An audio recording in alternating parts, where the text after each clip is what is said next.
হৰি এৰি তুমি ভূমি যাইবা জানিলো আমি ঋষি পাপ ব্যৰ্থ নকৰিলাম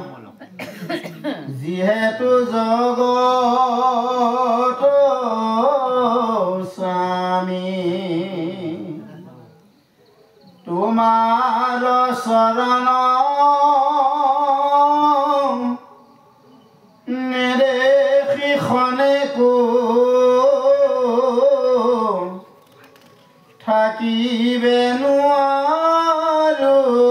হৰি তুমি এৰিলাত চাৰি প্ৰাণ প্ৰভু অৱশোকে যাইব মই তুমি ত্ৰপ পুণ্য তুমি বিনে শূন্য দেখো এইটোতি জগত কাপুণ্য ককৰো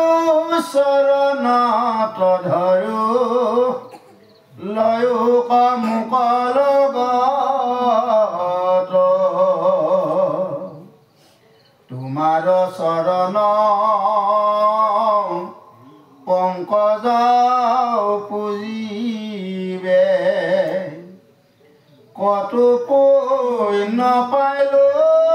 লাগ বাপ জগন্নাথ নকৰাই অনাথ ভকত কতো ত্যাগ সৌম্যকে অৰ্মিত তোমাৰ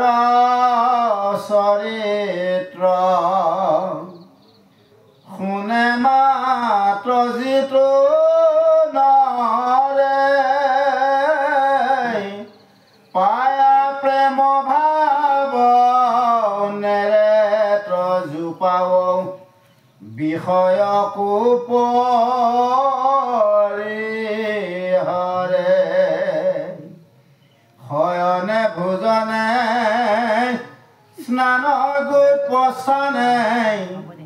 সদা সেৱা কৰোঁ আমি তোমাক নেদেখে ৰাখে প্ৰাণ প্ৰভু কিমতে বৰ্তিব স্বামী মই পিন্ধো চাৰ বস্ত্ৰ অলংকাৰ তোমাৰ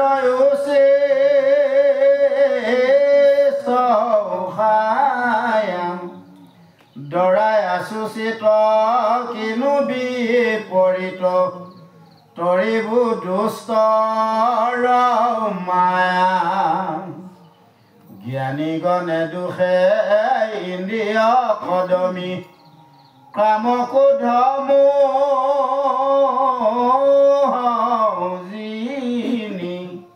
যিটো ব্ৰহ্মপদ পাৱে প্ৰভু পুনু তাহাৰো আছে বিঘিনী ৰাম ৰাম আমি মহামূঢ় গৃহবা শিশুষে সংগলয়া ভকতৰ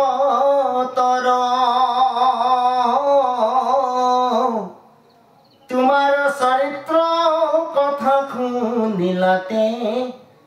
তৰিলো মায়া দুষ্ট তজুপাদ পদ্ম হৃদয়ে ধৰিয়া গাইব গুণ নাম গীত এতেকে মুকুতি অপায়াসে পাইব হেনকে আছিল চিত জয় কৃষ্ণ এতিয়া সুন্দৰভাৱে কৈছে হি প্ৰভু মই গম পালো তুমি বৈকুণ্ঠত যাবৰ বাবে তোমাৰ বংশক তুমি সংহাৰ কৰিলা সেই ঋষিখাপ তুমি ইচ্ছা কৰিলে কি কৰিব পাৰিলা বেথে নিব পাৰিলাহেঁতেন তুমি সেইকণ কেতিয়াও নকৰিলা যে হে প্ৰভু তুমি এই যোৱাৰ পিছত ময়ো মৰি যাম প্ৰভু মই জীয়াই থাকিব নোৱাৰিম হে প্ৰভু তুমিয়ে তপ তুমিয়ে পুণ্য তোমাৰ ব্যতিৰেকে এই জগতখন পুণ্য আজি ভগৱান যদি নাথাকিলে এই জগত নাথাকে অৰ্থাৎ আমি যদি ক্ষুদ্ৰ জগতখনৰ কথা চিন্তা কৰোঁ যদি আত্মা নাথাকে জীৱ নাথাকিলে এই শৰীৰ নাথাকে এই কথাখিনি আমি জানিব বুজিব লাগিব আচলতে আমি জনা নাই বাবে এই শৰীৰটো বোলে আমি দপদপাই ফুৰিছোঁ এই শৰীৰটো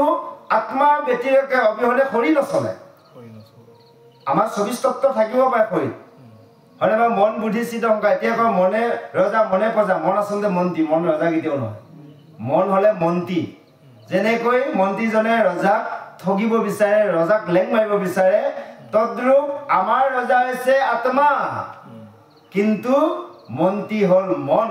সেই মনে ইন্দ্ৰিয় বৰ্গক পৰিচালনা কৰি লগত লৈ এই ৰজাকো বিপদত পেলায় অৰ্থাৎ এই জীৱক নি বেয়া ঠাইত পেলাই দিয়ে যদি মই বেয়া কৰ্ম কৰোঁ মনটোৱে কৰিবলৈ ইচ্ছা কৰিলে কৈ দিলোঁ তে জীৱৰ নৰকলৈ যাবলৈ সাজু হ'ব লাগিব মনটোৱে যদি মোৰ ইচ্ছা কৰিবলৈ নাই সন্ধিয়া অকণমান খাই দিওঁ লৈ যাব নৰকলৈ জীৱটো ভাল বস্তু এটা দেখিলোঁ মনে লৈ গ'ল এটা উদাহৰণ চাব এতিয়া কৈছে প্ৰথম হ'ল চকু দুটাই আমি দেখোঁ চকু দুটাই কয় কি ভাল লাগিল বস্তুটো চকুৱে কিন্তু একো কৰিব নোৱাৰে ধৰি ললোঁ কাৰোবাৰ ভাল ধুনীয়া মানে অমিতা দুটা লাগি আছে পকি আছে এটা চকুকেইটা দেখি কৈছে বা খাওঁ খাওঁ লাগিছে চকুৱে দেখিলে চকুৰে একো কৰিব নোৱাৰে অমিতা পাৰিব নেকি চকুৰে পাৰিব নোৱাৰে চকুৰে দেখাৰ লগে লগে কি কৰিলে মনটোৱে গ'ল তালৈ নাই কামটো কৰিব লাগিব তাৰপিছত কি কৰিলে ভৰি দুখনে লাহে লাহে আগুৱাই গ'ল ভৰি দুখনে যায় একো কৰিব নোৱাৰে মনেও একো কৰিব নোৱাৰিলে কামটো কৰিল কোনে হাতে কৰিলে এটা হাতে খাব পাৰিবনে হাতেও নোৱাৰিলে খাবলৈ খালে কোনে মুখে হয়নে বাৰু ভাত বকিলে কোনে পেটে লাষ্ট টাইম গৃহস্থ গম পালে মাৰটো কোনে খালে পিঠিয়ে গৃহস্থ পালে পিঠিত দিব দিছোঁ নিদিব নহয় চকু দুটাত এই দুটা চকুৰে দেখিছিলি বুলি পিঠিতে টাউন ধৰিব হয়নে বাৰু চাওক ক'ত লিংক আছে তদ্ৰূপ আজি এই সমস্তই জগ লগাব লাষ্ট টাইম যে ভুগিব লাগিব সেই জীৱই নৰক যন্ত্ৰণা কৰিব লাগিব সেইকাৰণে কৈছে হে প্ৰভু তোমাৰ ব্যতিৰেকে এই জগতখন শূন্য অৰ্থাৎ আমি এই ক্ষুদ্ৰ জগতখনৰ কথা ভাবিব লাগিব যদি আত্মা নাথাকে এই শৰীৰটো মূল্যহীন তাৰ প্ৰমাণস্বৰূপ যেতিয়া প্ৰভু ভগৱন্তই পদ্মকল্পত অৰ্থাৎ নাভি পদ্মৰ পৰা ব্ৰহ্মক সৃষ্টি কৰিছিল ব্ৰহ্মাক কৈছিল হে ব্ৰহ্মা তুমি সৃষ্টি কৰা আমি চমুতে কৈছোঁ ব্ৰহ্মা কেনেকৈ ভগৱন্তক পালে তপস্যা কৰি তালৈ নাযাওঁ যেতিয়া ভগৱন্তই ব্ৰহ্মাক সৃষ্টি কৰিব দিলে ব্ৰহ্মাই প্ৰথম সৃষ্টি কৰিছিল কেইটামান প্ৰতিমা এই পূজাবিলাক আপোনালোকে গমে পাইছে কেইটামান দাড়ি গোফ লগাই প্ৰতিমা সৃষ্টি কৰিলে ব্ৰহ্মাই কিবা সুধি আছে একো মাত নিদিয়ে খুৱাই আছে নেখায় অলৈ যা তলৈ যা কৈছে কলৈকো নাযায় ব্ৰহ্মাই চিন্তা কৰিছে সৰ্বনাশ প্ৰভুৱে মোক দিলে সৃষ্টি কৰিবলৈ দেখোন আৰু মই সৃষ্টি কৰিলোঁ কলৈকো নাযায়ো নাখায়ো নকয়ো নেমাতেও বৰ ডাঙৰ কথা তেতিয়া লগে লগে ব্ৰহ্মাই আকৌ সেই পদ্মকল্পত তপস্যা কৰিলে ভগৱন্তৰে ভগৱন্তই সেই দেখা দি ক'লে বোলে কোৱা বাছাৰ ব্ৰহ্মা তুমি মোক কিয় মাতিলা বোলে প্ৰভু তুমি সৃষ্টি কৰিবলৈ দিলা মই সৃষ্টি কৰিলোঁ মোৰ সৃষ্টি দেখোন কলৈকো নাযায় নাখায়ো নকয়ো নেমাতেও তেতিয়া ক'লে বোলে শুনা তুমি সৃষ্টি ঠিকেই কৰিলা তুমি সৃষ্টি প্ৰথম পাতনি মোক চিন্তা কৰি আৰম্ভ কৰি গ'লা মাজতে তুমি সৃষ্টি যেতিয়া তুমি ভাল দেখি মোক পাহৰি গ'লা যোৱাৰ কাৰণে কি হ'লে ইয়াতে কিবা আধৰুৱা হৈ গ'ল বোলে প্ৰভু কি আধৰুৱা হ'ল মইতো এটা 24 তত্ত্ব এটা শৰীৰ গঠন কৰিলোঁ হয়নে বাৰু পঞ্চভূতি এটা শৰীৰ হয়নে পঞ্চতন্মান্তৰ ৰূপ ৰস শব্দ গন্ধ স্পৰ্শ একাদশ ইন্দ্ৰিয় সতৰ ৰজতম 24 তত্ত্ব হ'ল বোলে আৰু এটা তত্ত্ব আছে বোলে প্ৰভু কি মই নিজেই তেতিয়া তেওঁ মায়াৰ বলে আত্মাৰ ৰূপে হৃদয়ত প্ৰৱেশ কৰাৰ লগে লগে চৈতন্য হৈ গ'ল সেইকেইটা জ্বৰ হৈ আছিল প্ৰতিমা কেইটা চৈতন্য হ'লে ব্ৰহ্মাক দেখিছে বা ইমান সুন্দৰ ব্ৰহ্মাক দৌৰাই গৈছে স্বৰ্গ মধ্য পাতাল ব্ৰহ্মাই দৌৰি ফুৰিছে কতো ৰক্ষা নাপায় লাষ্ট টাইম বৈকুণ্ঠলৈ গ'ল প্ৰভু ওচৰলৈ গ'ল যোৱাৰ লগে লগে তেতিয়া প্ৰভুৱে দেখিলে সৰ্বনাম ব্ৰহ্মাৰ অৱস্থা নাই সেই সময়তে তেতিয়া এগৰাকী স্ত্ৰী সৃষ্টি কৰিলে ভগৱন্তে সেইগৰাকী কোন জানে আপোনালোকে ব্ৰহ্মাই বিপদৰ পৰা বাচিবৰ বাবে ভগৱন্তে এগৰাকী সেইজন অসুৰ কিন্তু যিজন দায়ী ৰূপে সৃষ্টি কৰিছিলে ব্ৰহ্মাই একো জীৱ জীৱ নাই কাৰণে জড় হৈ আছিল যেতিয়া ভগৱন্তে সত্যনকৈ প্ৰৱেশ কৰি দিল তেতিয়া তেওঁ দৌৰালে গৈছে ব্ৰহ্মাক স্বৰ্গ মৰ্ত্য পাতাল উপায় নাপায় তেওঁ বৈকুণ্ঠলৈ গৈছে সেইগৰাকী হ'ল মহিলা কোন জানে সন্ধিয়া সেইকাৰণে কাল সন্ধিয়া দুটা আমি যে কওঁ কাল সন্ধিয়া সময় 2 দণ্ড সময় 1 দণ্ড 24 মিনিট 2 দণ্ড 48 মিনিট সময়টো হ'ল আমাৰ সন্ধিয়া গুৰু সেৱা কৰা সময় এই সময়ত ঘৰত চৌকা জ্বলাব নালাগে চাহ খাব নালাগে ল'ৰা ছোৱালী কিন্তু পঢ়িব দিব নালাগে এইখিনি সময় বহুত ল'ৰা ছোৱালী পঢ়ে ইমান পঢ়ে কয় ইমান ধুনীয়া মানে মুখস্থ মানে কি কয় ইমান পঢ়িব জানে লিখিব জানে পৰীক্ষা কিয় বেয়া পাহৰি যায় এইখিনি সময় কাল সন্ধিয়া সময়টো 2 দণ্ড সময় সেইখিনি সময় গুৰু সেৱা কৰক আমাৰ প্ৰভুসকলে গুৰু সেৱা কৰে আইসকলে ল'ৰা ছোৱালী নাতি পুতি চব লাইন লগাই লওক কীৰ্তন কৰি থাকক 2 দণ্ড সময় 48 মিনিট সময় সেইখিনি সময়ত চাহ পানীও খাব নালাগে একো কৰ্ম কৰিব নালাগে তাৰ প্ৰমাণস্বৰূপ কশ্যপ ঋষিৰ হয় না বাৰু দুজন যে পুত্ৰ জন্ম হৈছিল হয় দৈত্য দুটা হিৰণ্যকশিপু হিৰণ্যক সেই কাল সন্ধিয়া সময়ত সন্তান মাগি আছিল দ্বিতীয় তেতিয়া কৈছিল যে মই এখন সময় নহয় তোমাৰ সমস্ত মনোকামনা মই পূৰ্ণ কৰিম এই সময়টো নহয় এই সময়খিনি বেয়া সময় মোৰ ঈশ্বৰ কোৱা সময় নামানাতে বাধ্যৰ হয় সেই সময়ত সন্তান দান দিয়াৰ বাবে দুটা দৈত্যৰ দানৱ সৃষ্টি হয় হয়নে বাৰু সেইকাৰণে এই সময়টো খুব বেয়া এইটো কথা আমি বহুতে নাজানো বহুতে জানো আৰু কোনোবাই যদি আমি জানিছো মনে মনে গোপন কৰি নিজে ৰাখিছো কাকো জনোৱা নাই আচলতে আমি জানি বুজি লৈ গৃহখনত ব্যৱহাৰ কৰিব লাগে কলেও নুশুনে কৰিব লাগিব হয়নে বাৰু তাৰপিছত হ'ল কি যেতিয়া সেই সময়টো কাল সন্ধিয়া সময়টোৰ এইখিনি সময়ত আমি কি কৰিব লাগে গুৰু সেৱা কৰিব লাগে তেতিয়া লগে লগে সি সন্ধিয়া সৃষ্টি কৰিলে সেইগৰাকী দেখাৰ লগে লগে গোটেই সকলে সেই দৈত্যই ভাবিলে বা এইগৰাকী বহুত ধুনীয়া দেখোন সেইগৰাকীকে বিবাহ কৰি ল'লে এতিয়া সেইকাৰণে সেইখিনি সময়ত সেই অনুচৰসকল ফুৰে সেইখিনি সময়ত বাহিৰলৈ কলৈকো ফুটকে যাব নালাগে বিশেষ কাম নাথাকিলে যাব নালাগে যাওক তেতিয়া লগে লগে কি কৰিলে সেই ব্ৰহ্মাৰ সৃষ্টি তেতিয়াহে কি হ'ল পাতনিটো সেইখিনিৰ পৰা আৰম্ভ হ'ল ভগৱন্তৰ কৃপা এতিয়া আমিও যদি ব্ৰহ্মাৰ দৰে অকমান সৃষ্টি ভগৱন্তৰ চিন্তা কৰি সৃষ্টি কৰি লৈ যদি মাজতে এৰি দিওঁ আমিও আমাৰো সৃষ্টি আমাক ডুবাই লৈ ফুৰিব হোৱা নাই বাৰু হৈছে হৈ আছে ল'ৰাটোৱে বাপেকক নামানে মাকক নামানে এইটো হৈ আছে কিহৰ কাৰণে নিজে কৰা সৃষ্টি ভুল হোৱাৰ বাবে পদ্ধতিটো ভুল ব্ৰহ্মা হৈ গৈছিল ভুল হয় বাৰু সৃষ্টি কৰা ব্ৰহ্মাই যদি সৃষ্টি ভুল হৈছে আমাৰ হোৱাটো স্বাভাৱিক সেইকাৰণে আমি কি কৰিব লাগে যিয়ে নহওক জানি অজানিতে আমাৰ হোৱাটো সতি সন্তানবোৰ হ'লেই আজিকালিহে আমি ভকত হৈছো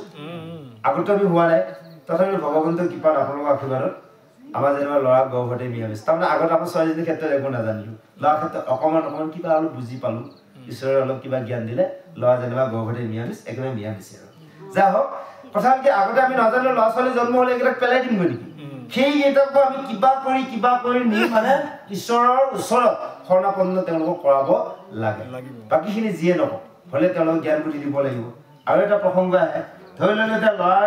বিয়া পাতিলে নাতি পালে সেই ল'ৰাটো কোনো মানুহ নুশুনে দেউতাকৰ কথা নাতিক ধৰক নাতি এজনক যদি ভকত বনাব পৰা যায় পলাৰহে 21 পুৰুষ উঠা পৰিলে নালাগে আমাৰ 21 পুৰুষ নাতিলৈকে আমাৰ কিমান 3 পুৰুষহে নাতি 1 হয় নে বাৰু বাপেক 2 আমি হলো 3 পুৰুষহে নালাগে আমি একেবাৰে আপোনাক কিমান এৰি দিলো এইফালে আপুনি 19 এৰি দিলো আমাৰ 21 হে লাগে কি কয় 3 হে লাগে 3টা লয় নকৰে নাই নাতি কৰিবতো নাতিলৈ বেছি সুবিধা ককা বুলি লগ নাই নহয় নাতি ভকত বনাব লাগে যা হওক এতিয়া সুন্দৰভাৱে কৈছে এনেভাৱে প্ৰভু ভগৱন্তক উদ্ধৱে কৈছে প্ৰভু তুমি এয়াৰ খাদ্যহে মই গ্ৰহণ কৰিছিলো তুমি এয়াৰ বস্ত্ৰ মই পিন্ধিছিলো যে তোমাৰ এয়াৰ ধৰা মই খাই তোমাৰ এয়াৰ বস্ত্ৰ পিন্ধিয়ে মই জীয়াইছো তুমি নহলে কাৰ এয়াৰ ধৰা উচিষ্ট খাম কাৰ বস্ত্ৰ মই পিন্ধিম ইয়াৰ তত্ত্বটো আপোনালোকে বুজি পাইছে আমাৰ প্ৰভুসকলে জানে বাৰু আইসকলেও জানিছে বাকী সকলেও জানো নজনাসকলে এই আমাৰ যি গুৰুৱে দিয়া মন্ত্ৰ আছে নহয় হয়নে বাৰু খাদ্যৰ ঈশ্বৰ নিবেদন কৰা অৰ্পিত নকৰিলে আমি খাবলৈ সেইটো আমাৰ খাদ্য নহ'ব নাই সেইটো আমাৰ কোনো কাৰণত আহাৰ হ'বই নোৱাৰে ভকত কাৰণ সেইটো উচিষ্ট বুলি কৈছে মানে বেয়া খাদ্য বুলি ভগৱন্তৰ উচিষ্ট আমাক খাব দিছে আমি বেলেগৰ উচিষ্টহে খাম কিন্তু যদি ঈশ্বৰ নিবেদন কৰা নাই অৰ্থাৎ সেইকাৰণে বস্ত্ৰ কৈছে তুমি এয়া ধৰা সেইকাৰণে আমি বস্ত্ৰ পিন্ধোতেও ভগৱানৰ নাম হয়নে বাৰু বাহিৰলৈ যাওঁতে পানী লওঁতে পেচাব কৰোঁ পানী লওঁতে গা স্নান কৰোঁ পানী লওঁতে তেল ফুলি ফণি যিমান সমস্ততে নাম হয়নে বাৰু এই সমস্তবোৰ নাম এই আজি উদ্ধৱ মহন্তই গোপন কথা কৈ আছে আমাৰ উল্লেখিত কৈছে প্ৰভু শয়নে ভোজনে স্নান গুপ্যস্থানে সদা সেৱা কৰোঁ আমি তোমাক নেদেখি ৰাখি প্ৰাণ প্ৰভু কিমতে বত্ৰিবোৰ স্বামী যদি এই গুৰিয়ে দিয়া মন্ত্ৰ যদি আমি ব্যৱহাৰ কৰা নাই তেনেহ'লে আমি মিছাই আছো এই ভগৱন্তক আমি কেতিয়াও সেৱা কৰা হোৱা নাই বাহিৰত দেশত সেই সেৱা হৈছোঁ গুৰিয়ে দিয়া যদি বাক্য আমি পালন কৰা নাই তেনেহ'লে আমাৰ একো কাম নাই এতিয়াও বহুত আছে আমাৰ গুৰিয়ে দিয়া মন্ত্ৰ পাহৰি যাব বহুত আছে পাহৰিলে নহয় বুলি কয় একে যিহেতু সোধে আৰু কোৱা মতা হয় বাৰু আচলতে এইখিনি খুব ধ্যান থাকিব লাগিব 100 ভাগত 10 থাকে খুব ধ্যান ৰাখিব লাগিব এইখিনি আৰু আচলতে কি জানে হয়তো আমিও পাহৰি হৈ গৈছে দেই আপোনালোকক বেয়া নাপাব কিয় এতিয়া আমি ভাগৱতৰ লগত জড়িত থকাৰ বাবে আমাৰ মনত থাকে গুৰুৱে দিয়াতকৈ ভাগৱতত বেছিকৈ দিয়া